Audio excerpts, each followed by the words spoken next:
pinywa ka ne gidiny sana. Kuom ranyisi kikaro kata yo mane Kisumu kadhi Sirare. Ne en very narrow.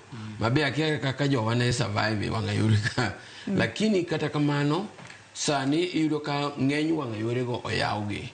Kendo oyawgi madongo makata ka geche gwenyore to onge wich bar ahinya. Adieri, the state of the road bende nyalo kelo masira e wanga yo. Ka wanga yo diny ahinya to kata ka truck biro kata koting'o kuoyo to kata ka mibani rie kata kijandika kata jatielo tiyudo ka onge. Mano bende adieri ne en achiel kuom chanzo mane kelo masirni e apeini. Kata kamano ng'eny nderini kata jo wabro yie ni sani to ng'eny nderini oyaw, itemo yaw gi Kenya ka, kendo e wanga yore mati gero ok ger nigi ne geche kende. Igero negi ne jowuoth duto.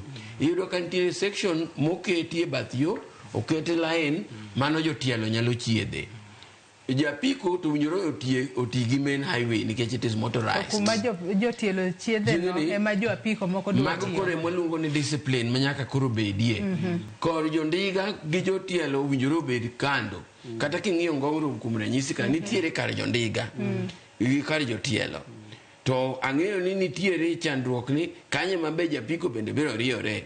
E bath yo kamoketino ema jo matatu moko bende chako ng'ade. Koro adieri narrow roads kata infrastructure yore mane tindo sani koro iyawgi kendo koro igero yore ok ne mitokni kende, tigero ne ji duto, ne jotielo, japiko, jo ndigni duto gi jo mitokni bende. Gima nyalo kwayo ni mondo wabed disciplined, mondo ng'ato ka ng'ato ochung len ne oringe line mondo mi kik wabed kod wich bar. Kendo mano bende en kwayo machielo kich wanga yore gi bedo marked